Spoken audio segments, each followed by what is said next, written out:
Queridos soltas e soltos, como vai ser o futuro do amor? Nossa, essa é a pergunta de US$ 1 milhão e hoje a gente trouxe aqui o nosso amigo Teobaldo, futurista, para poder tentar jogar uma luz sobre o que está por vir. Porque se hoje já está complicado, será que vai ficar mais complicado ou será que vai ficar mais fácil para todo mundo? Theo, muito obrigado por estar aqui com a gente. Imagina, a honra é minha estar aqui, eu sou super fã, assisto sempre, estou acompanhando vocês nas redes a cada minuto. Tem um monte de dúvida também sobre amor, relação, então vamos trocar figurinhas aqui. Eu conto o que eu sei e vocês contam o que vocês sabem. Theo, a gente stalkeia você, vê todos os seus vídeos, né? Em um deles você conta que a venda de Real Dolls, né, essas bonecas sexuais, aumentou 40% durante a pandemia.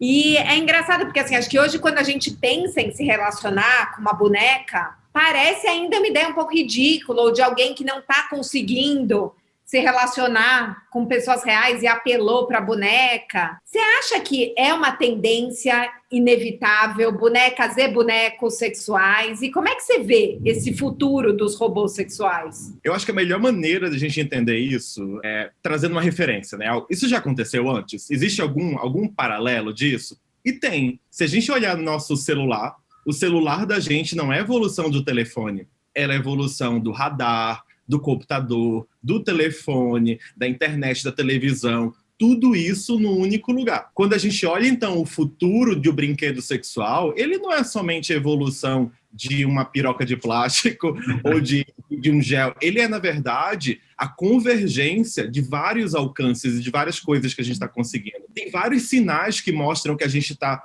muito próximo de relacionar de maneira íntima com essas virtualidades, né, com essas bonecas. Hoje, esse ano, a gente já teve marcas fazendo amigo secreto com criaturas virtuais. Então, a gente está tão distante assim de se relacionar de maneira íntima com isso mesmo. Quando a gente imagina o futuro, a gente tem que entender a cabeça da gente lá, não a cabeça da gente aqui. A nossa cabeça lá vai estar acostumada com esses brinquedos super avançados. A gente não está dizendo necessariamente que a gente vai colocar a nossa relação dentro do brinquedo, desenvolver laços afetivos com o brinquedo, mas o brinquedo vai fazer parte da nossa sexualidade. Ele vai ser mais realista, ora ele vai ser mais funcional.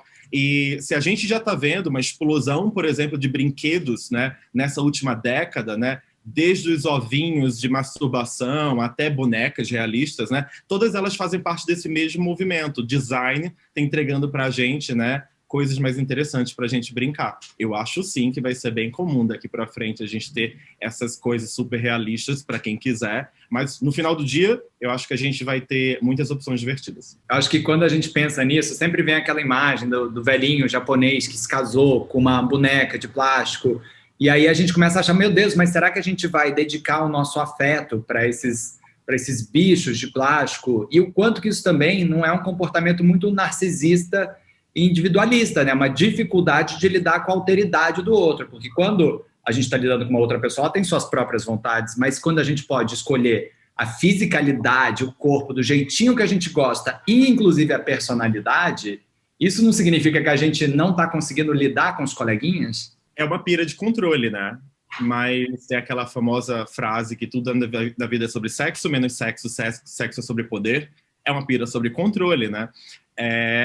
Eu acho que o que a gente ajuda a gente a entender a relação que a gente vai ter com essas interfaces, bonecos, virtualidades, na verdade, o papel que eles vão cumprir na vida da gente. Existe uma terceirização, né, do nosso prazer sexual. Acho que esse é o papel da boneca. Ela não é uma compartimentalização, uma separação ou um isolamento afetivo da pessoa. A gente pode amar o nosso pinto de borracha, mas ele não é o nosso namorado, nem ele vai, né, ser uma pessoa que nos apoia apoia a gente no momento de dificuldade. Então, a gente até queria, né? Mas não é o caso ainda. O que a gente está vendo é essa separação de poderes, que antes a gente entrelaçava reprodutividade, afeto e prazer sexual. E hoje está vendo uma separação desses espaços. O brinquedo cumpre esse papel, né, da terceirização do prazer sexual da gente. Isso significa vaidade? Talvez isso signifique autoconhecimento. Talvez isso signifique, né, uma jornada a gente se sinta mais seguro, né, para dividir a nossa intimidade com um brinquedo, com e ao ponto, né, de conseguir outras pessoas também gostam desse brinquedo para interagir com a fantasia de outras pessoas. Eu acho que misturar esse território do afeto e do brinquedo é a cabecinha 2020 ainda. Porque a gente ainda acha que máquinas vão substituir pessoas. Sabe qual é a minha pira um pouco? A gente sempre brinca no canal, né? Antigamente, quando você estava domingo à noite, era só o Fantástico que estava passando, você topava encontrar qualquer pessoa mais ou menos. Agora que você tem Netflix, Telecine, HBO, você fala, nossa, minha régua subiu, eu tenho entretenimento em casa, não vou sair para qualquer um. Se eu tenho um super brinquedinho, isso também não vai deixar a gente mais exigente. E, por outro lado, assim, é isso. O brinquedo, eu manipulo, eu sei como fazer, eu não preciso falar para ele. E a gente percebe muito isso nos solteiros, que às vezes eles reclamam que as primeiras vezes não são legais e que o sexo não encaixa, mas você não está explicando para o coleguinha como você gosta, não está rolando um tempo de intimidade. Será que quando a gente tiver, né, quanto mais prazer a gente tem, sem ter que explicar para o brinquedo como fazer, a gente também vai ficar mais preguiçoso de explicar para o peguete? E isso vai acabar gerando relações reais menos satisfatórias? É absolutamente possível. É só a gente imaginar a quem me indica um filme melhor? Uma pessoa que acabou de me conhecer ou o meu algoritmo do Netflix? Porque quanto mais a gente consome, né, mais ele conhece a gente, mais ele recomenda exatamente o que a gente gosta. Talvez a gente viva bolhas sexuais no futuro, né? Esse lugar onde o algoritmo sabe tanto tua preferência, o jeito que você constrói, né, desenvolve o seu prazer, que é difícil comparar isso com uma pessoa. É verdade, isso pode acontecer. É a mesma coisa quando a gente compara um ex-namorado que tinha uma intimidade depois de 2 anos com um crush que a gente acabou de conhecer. É isso, assim. Então, esse território onde os estudiosos estão entendendo sobre as relações do futuro, eles fazem essa separação entre essa bolha sexual, essa terceirização do prazer, a reprodutividade, que é uma outra treta, que a reprodutividade não tem que estar conectada com o prazer sexual, e uma terceira, que é a afetividade, que é o que a nossa sexualidade pode demonstrar, né? A gente querendo demonstrar para algumas pessoas. Então, quando eles falam, né, dessa separação das 3 estruturas, é porque é isso. Vai ser muito difícil deixar um estranho, né, de cara, entrar, competir e acertar tudo que a gente gosta, já que a gente tem esse algoritmo sexual funcionando tão bem pra gente ali. E eu acho que hoje em dia, né, tem muita gente batendo cabeça por aí que deveria estar assinando os soltos. Então, se você ainda não está inscrito nesse canal, você se inscreva nesse canal, já dê um like nesse vídeo, porque se você não quiser ter um futuro tenebroso, e muita gente hoje em dia está batendo cabeça, procurando o marido, o amor da vida e o pai da sua criança juntos na mesma pessoa, e tá difícil encontrar esse candidato para essas 3 funções. Então, você acha que nesse movimento onde a gente vai poder separar, né, esses 3 setores, ou essas 3 funções, a gente pode ter, sim, uma perspectiva de ter uma vida afetiva mais saudável, né? Tipo, sei lá, eu e Carol a gente poderia casar, ou 2 mulheres héteros poderiam casar e viver felizes para sempre, de fato, então. Ué, a gente não teve aquele momento, isso acontece com todo mundo, de você virar para amiga, amiga, se nada aparecer pra gente quando a gente tiver tal idade, vamos casar, vamos ficar juntos. Por que não? Essa é a proposta, né? Se a gente conseguir separar a libido da gente, e a libido, digo, o prazer sexual, desse desejo de um projeto de vida do lado de alguém que entende a gente, isso abre muita prerrogativa para formatos novos de relacionamento e de casamento, inclusive. O casamento como uma instituição entre um homem e uma mulher com fins reprodutivos, que é a origem, né, do contrato social do casamento, ela passa a ser obsoleta. Porque o que a gente está vendo aqui é um contrato social com o intuito, né, de desenvolver um projeto de vida que é mais afetivo, que é mais menos vinculado à paixão, né, aquele ímpeto de desejo do início da relação. Ele é menos, né, movido a essa confusão entre o afeto, o sexo e aquele momento de explosão de libido dessa relação, e mais um pensamento a longo prazo. Então, amigos que estão na vida da gente, né, que pensam como a gente, que gostam, entendem a gente, com quem a gente não compete, com quem a gente não quer controlar, de quem a gente tem menos ciúme, porque o corpo não nos pertence. Então, isso abre pra gente um monte de possibilidades novas de formatos de ser feliz, por exemplo. Eu ouvindo isso, eu acho maravilhoso. E daí eu penso assim, que pulga que vem na minha orelha, né? Que deve ser bem das coisas da minha tia Cleide. Mas que eu acho que também eu já ouvi nesses papos, que é assim, ah, não, mas o problema não é o amigo. É assim, tá bom, eu decido que eu vou ter um filho com o André, mas daí ele começa a namorar um cara que é um babaca que vai estragar meu filho. Então, tem um lugar também de você criar essa parceria com alguém que você confia para longo prazo, mas dá autonomia para ele fazer escolhas de outros parceiros que você não aprove, porque eu sinto que nessa fantasia as pessoas falam isso, né? Tá bom, então vamos ter o nosso filho, e daí o seu marido vai ser incrível, e você também vai adorar o cara que eu transo, e vamos todos ser uma grande aldeia de poliamor, felizes, e os filhos são da comunidade. E às vezes não é, né? Você vai fazer um combinado com alguém que vai transar frequentemente com uma pessoa que você odeia. É aí que a gente começa a entender o que são tretas que vêm, né, da confusão das áreas e o que é, de fato, uma dificuldade de relacionamento. Isso já acontece hoje, né? Já é assim. As pessoas se separam e você não gosta da próxima mulher do seu marido. As pessoas se separam e você não gosta da atual do seu ex. Mas a possibilidade desse sentimento de posse, que também deriva, né, da relação sexual, das experiências, né, íntimas que vocês tiveram, ele pode ser mais fácil. Ele talvez possa ser menos... Em vez de fácil, eu vou usar aqui menos quase que esperado, né? Porque parece que todo ex é um demônio, que todo atual do ex é um saco. Talvez não seja assim, né? Ou a gente não torce pro amigo estar com alguém bacana. A gente sempre torce pro ex da gente estar com alguém bacana. Tem gente que torce pro ex se lascar, né? Então talvez esse território dos amigos, né, como parceiros, seja mais fácil, mas de novo... futurismo não é clarividência, então a gente acha que essa separação vai deixar essa conversa mais simples, mas isso é uma resposta de pessoa a pessoa, um a um, e a gente vai ter que entender como é que novos problemas nascem com isso, né? São novos problemas. A gente está também falando aqui sobre uma separação, né, que você estava falando sobre paternidade, maternidade e casamento, mas a gente também vai ter uma separação entre amor, né, e sexo. Nessa perspectiva, a gente vai terceirizar a nossa sexualidade para brinquedinhos, mas eu sempre fico pensando, eu falo, gente, com tanto algoritmo, né? Se hoje em dia já tem Uber aí ganhando billions, imagina o mercado sexual do mundo, como é que vai fazer, né? Então pode surgir uma Big Tech que controla 95% do mercado sexual do mundo te oferecendo robôs. Isso, e assim, com um algoritmo imbatível. Então vai ter o Google do sexo. A gente pode caminhar para um lugar de um monopólio da vida sexual concentrado em uma empresa? Eu diria que a gente já tem isso, né? Essa imagem da performance masculina brutal que o pornô coloca, a posição da mulher dentro do pornô, sabe? A imagem dela, a farmacopornopolítica, essa transformação dos corpos porque a mídia exige a gente um formato, um jeito. Então, será que isso já não existe? É porque a gente está levando isso para um aspecto bem tech agora, né?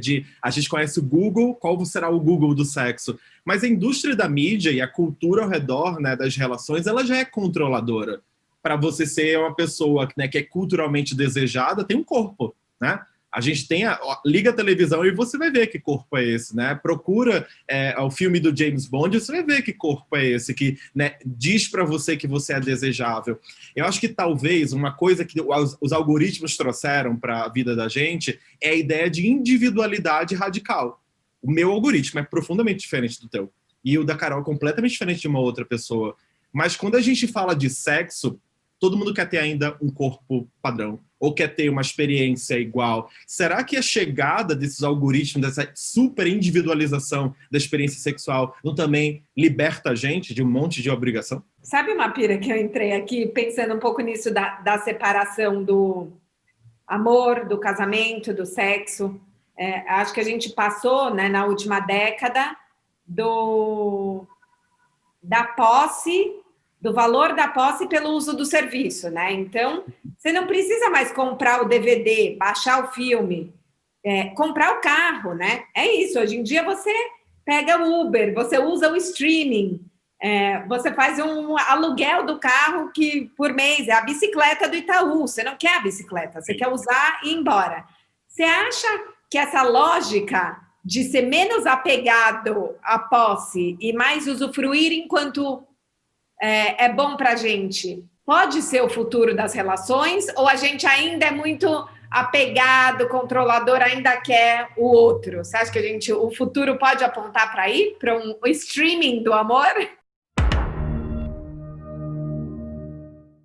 Essa pergunta é muito boa, porque ela tem duas maneiras de a gente entender as coisas, e eu acho que é uma metáfora muito legal essa da posse versus acesso, né? Porque é isso, a gente saiu do mundo da posse, onde o importante era ter, e o mundo do acesso, que o importante é eu poder conseguir quando eu quiser, né? Em vez de um namorado 10 crush. Então a gente migrou essa lógica, mas essa lógica, se a gente olhar o que está por trás dela, é a lógica do capital. Porque a migração da posse para o acesso é a ideia, né, desse capitalismo sustentável, colaborativo, mas ainda é um capitalismo. E se a gente pensar que o capitalismo e a ideia de posse está mudando, porque eu não tenho mais que ter, mas eu continuo pagando para acessar, que esse sistema se mantém, a gente é muito capitalista de emoções. A gente quer a posse das pessoas, a posse da certeza do que o outro está sentindo, a posse do futuro. Ainda quer posse de tudo, porque isso dá segurança para a gente. A gente está migrando de lógica ainda, de um mundo onde a certeza vinha pelo ter, né? E hoje a gente está se sentindo mais à vontade pela certeza que quando precisar vai estar ali. Talvez isso já esteja interferindo nas relações da gente. Quando a gente vê um crescimento de debate sobre relações não monogâmicas, sobre o crescimento, né, o debate mais aberto sobre o poliamor, sobre se faz sentido casar ainda, que novos formatos de relação existem. Será que essa já não é a lógica do acesso? Chegando, né, e substituindo o casamento como posse de um indivíduo? Você é meu, eu sou seu, e é isso para sempre. E agora está começando a ver... será que é sobre ter o outro ou sobre estar com todo mundo que a gente gostaria e estar construindo algo ao redor disso? Eu acho que a lógica já chegou.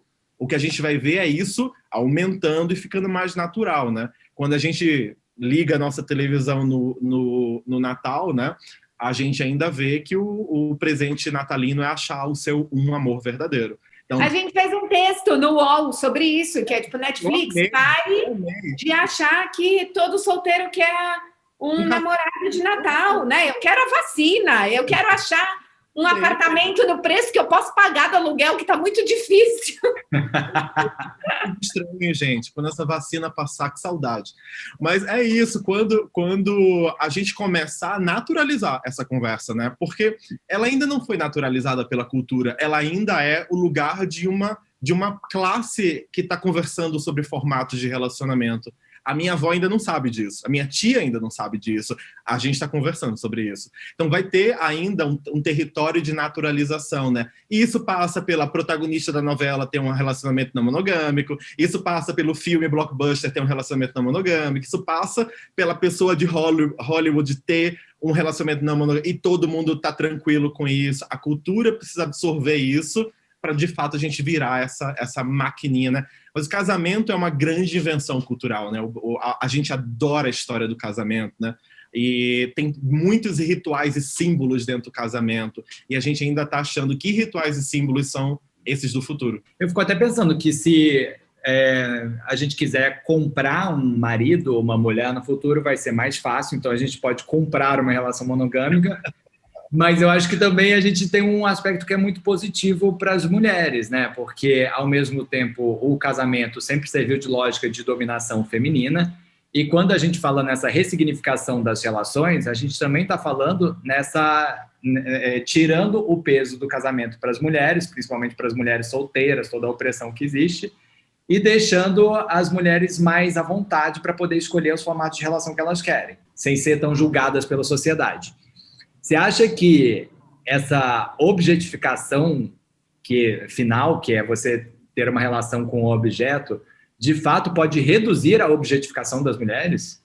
É um território muito, muito delicado, porque quando a gente tem... É um debate ético, inclusive. Quando a gente tem, né, uma robô, um sex doll, sendo criado a imagem de uma mulher hipersexualizada, porque nenhum sex doll é pouco sexualizado. É peitão, cinturinha, bundão. Tarana. Então, ele é a imagem de uma expectativa padrão e um controle. Então, aquilo dali não é sobre a liberdade feminina, aquilo dali é sobre o homem exercendo muito controle, inclusive, sobre a imagem feminina.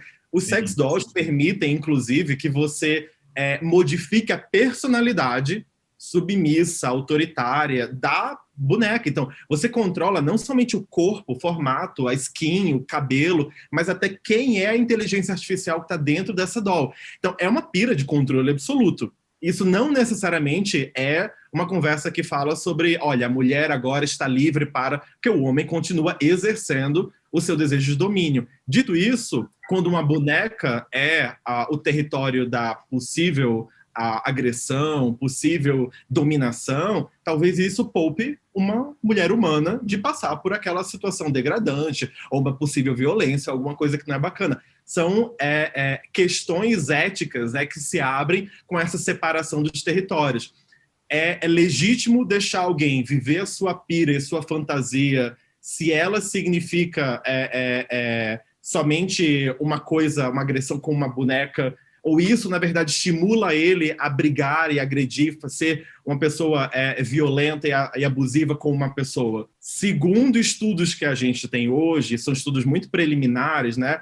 A fantasia, ela controla o estímulo. A fantasia, a possibilidade de viver a fantasia, ela acaba compartimentalizando aquela coisa que a pessoa não consegue controlar.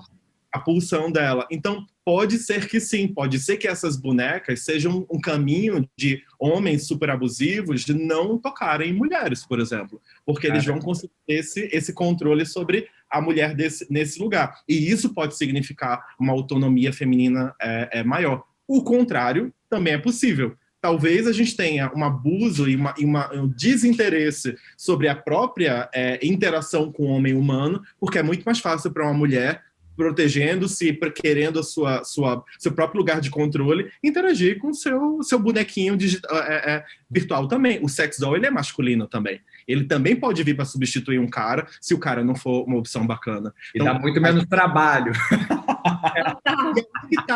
É muito mais fácil. Se for para transar, eu prefiro transar com um bonequinho. Se for para ter uma relação afetiva, tem esses outros formatos, mas é a evolução muito... o formato super evoluído do eu prefiro me masturbar do que um date. Assim, o caminho é mais ou menos por aí, mas é um debate ético ainda para a sociedade que vem aí, né? Nossa, temos bastante coisa para pensar. Soltos, esse é só o começo. Bom, Theo, obrigado por estar aqui com a gente e vamos ter um segundo vídeo ainda sobre gamificação da vida afetiva, hein? Preparem-se. Vai ser divertido.